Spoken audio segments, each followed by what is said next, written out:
Bismillahirrahmanirrahim.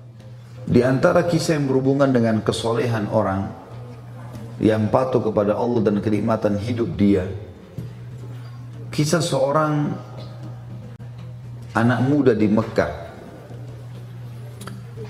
Dari sekian ribu kisah, mungkin bukan jutaan kisah orang soleh, di antaranya kisah anak muda ini yang sempat membuat hati saya merasa menambah keimanan. Orang ini keluar dari masjid habis sholat duhur di Masjid Haram Mekah. Kemudian dia menemukan sebuah kantong. Kantong ini berwarna biru, beludru, ya. Biru yang terang, yang bagus gitu. Kemudian dia buka kantong tersebut dan dia temukan di dalamnya ada permata zamrud, termasuk permata yang mahal. Di dunia ini pun sampai sekarang di masa kita juga dikenal dengan permata yang mahal. Di dalam Islam, Bapak Ibu sekalian, kita kalau menemukan benda yang jatuh, namanya luqatah dalam bahasa Arabnya. Hukum syar'inya, kita dianjurkan tidak menyentuhnya. Hukum syar'i. Bapak Ibu temukan HP, temukan duit, temukan dompet, gak usah diganggu, biarin di tempatnya. Hukum syar'inya begitu. Karena bisa saja pada saat kita ambil, mungkin orangnya datang 5 menit kemudian. Tapi kalau Bapak Ibu memang mau mengambilnya dan mau mengiklan, kalau mau mengambilnya syaratnya harus dia mengiklankan selama setahun. Kalau sudah setahun diiklankan tidak ada yang punya, bisa jadi haknya dia.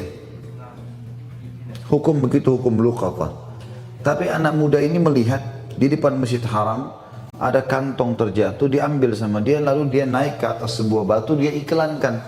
Dia mengatakan, wahai penduduk Mekah, dengarlah, saya menemukan kantong ini, ya, dan siapa yang merasa memilikinya silahkan datang ke saya. Lalu diangkat sama dia tinggi-tinggi. Rupanya nggak ada yang mengaku.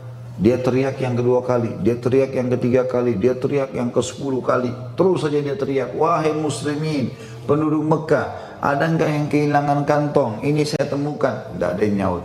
Akhirnya dia bilang, karena di situ juga ada banyak pedagang-pedagang, maka dia bilang, wahai penduduk Mekah, kalau seandainya ada yang merasa barang ini milik dia, kalian sudah tahu rumah saya. Betul, orang-orang Mekah tahu rumah dia, karena dia penduduk Mekah. Maka tunjukkan rumah saya. Dengan hikmah Allah, baru saja anak muda ini pulang ke rumahnya, ada satu orang tua lewat di situ, sudah berjenggot putih, naik ke batu yang sama, cukup tinggi, lalu dia teriak, wahai penduduk Mekah, apakah ada di antara kalian yang melihat kantong saya yang jatuh? Sekali dia bicara, orang masih belum terlalu dengar, karena waktu itu tidak ada pengeras suara kayak kita sekarang. 2 kali, 3 kali ada satu pengusaha di situ, ada pedagang yang datang mengatakan, wahai kakek tua, tadi sebelum anda naik ke atas batu ini ada orang yang anak muda yang menemukan kantong, mungkin itu yang anda cari. Rumahnya di sana, ditunjukin. Ringkas cerita, kakek ini pun pergi ke sana dan kakek ini waktu mengiklankan, siapa yang menemukan kantong saya akan kasih sekian dinar. Ya.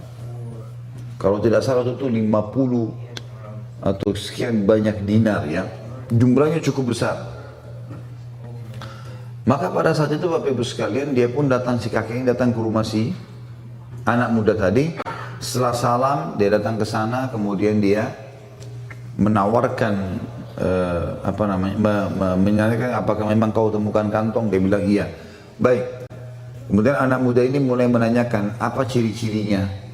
Disebutkanlah cirinya semua seperti ini, seperti ini, seperti. Dan ini juga sifat orang muslim, ya, orang mukmin. Dia tidak boleh juga begitu orang mengaku main kasih saja. Perlu ditanya sama dia, dipastikan supaya jangan ada kesalahpahaman. Setelah dia pastikan semua memang betul punya kakek ini, maka dia pun memberikan. Dia pun memberikan kepada anak kakek tadi. Si kakek ini juga mengeluarkan uangnya tadi yang dia mau kasih, karena dia sudah janji mau kasih. Anak muda ini tolak, enggak, saya enggak mau. Saya tidak pernah mengembalikan dengan niat dibayar. Lalu orang tua itu mengatakan, tapi saya sudah niat. Dia bilang, enggak bisa, saya tidak mau. Terus saja si kakek tua ini mendesak anak muda untuk terima balasan. Dia bilang dia tidak mau. Sampai akhirnya Si kakek tua ini sudah putus asa, dia nggak bisa berikan, dia pulang. Ringkas cerita Bapak Ibu sekalian, 3 bulan setelah itu, setelah kejadian ini, si anak muda ini merasa kehilangan atau kekurangan dari sisi pendapatan, maka dia dalam hatinya tersirat, dia mau keluar dari Mekah, cari pekerjaan di luar Mekah, karena Mekah waktu itu belum zaman seperti kita sekarang. Dia bilang, saya mau cari rezeki, mau cari modal, nanti saya kembali lagi ke Mekah. Dia menuju ke Jeddah, ya, yang sampai memang dari zaman dulu sudah pelabuhan di sana. Dia naik kapal, kemudian dengan niat mau pergi ke satu negeri di Afrika sana cari kerja. Di tengah lautan, subhanallah, kapalnya dihantam oleh ombak, hancurlah kapal itu. Hancurlah kapal itu. Waktu kapal itu hancur, Bapak Ibu sekalian, anak muda ini berhasil selamat. Dengan hikmah Allah, dia berpegang pada sisa potongan kapal itu, kayunya, dia bersandar. Tapi dia pingsan. Dia sadar waktu sudah ada di tepi lautan. Waktu dia tiba di tepi lautan, dia kaget. Ini sudah menjelang subuh waktu itu. Malam menjelang subuh. Dia kaget, dia bangun, dia coba lihat pesisir pantai tersebut. Dia lihat bangunan terdekat ada satu masjid. Tapi tua. Masjid ini sudah tua. Penuh dengan lawak-lawak gitu. Sudah kayak masjid tidak diurus. Dia lihat, ya, sarang laba-laba.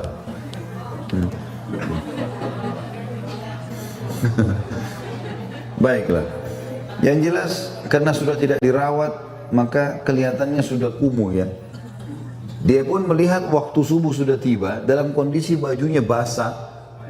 Dia baru sadar dari pingsannya, dia bersihin masjid itu semampunya, lalu dia azan di masjid itu. Waktu dia azan, rupanya masyarakat sekitar situ dengar itu kalau ada azan.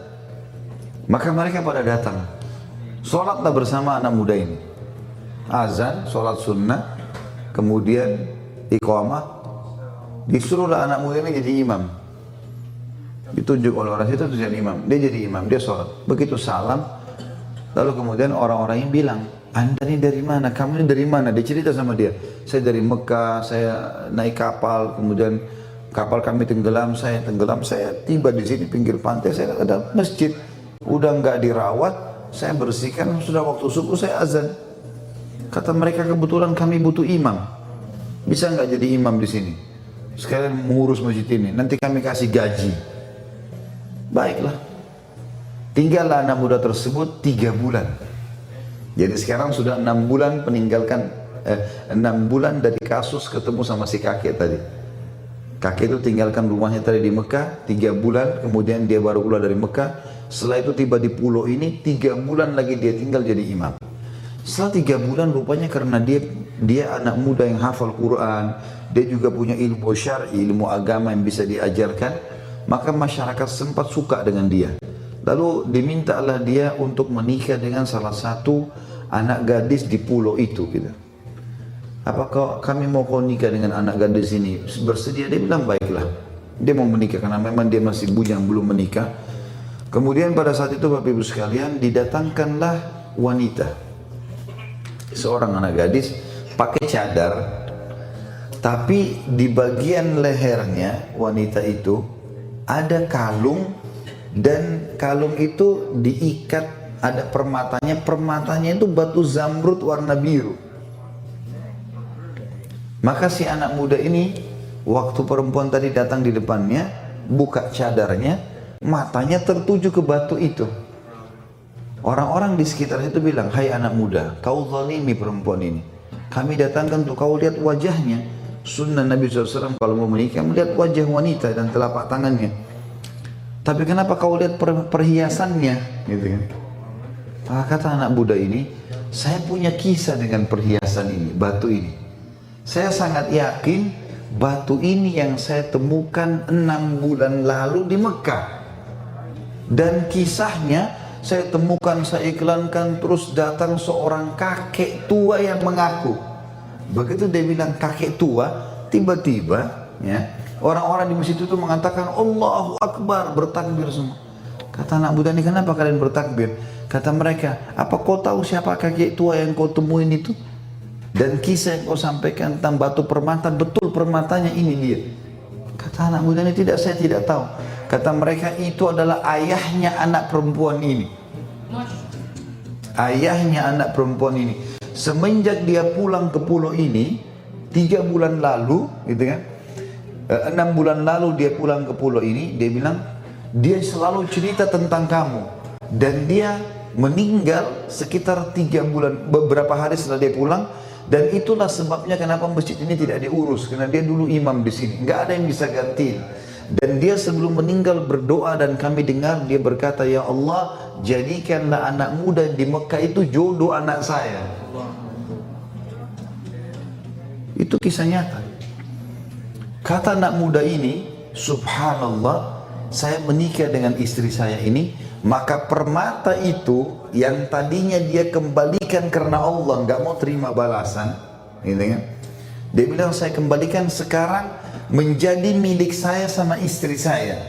Berjalan 6 bulan pernikahan selanjutnya, dengan hikmah Allah ajal istri saya datang, meninggal, maka saya menjadi pewaris tunggalnya permata itu. Dia kembalikan tadi karena Allah, Allah balas dia, permata itu jadi punya dia.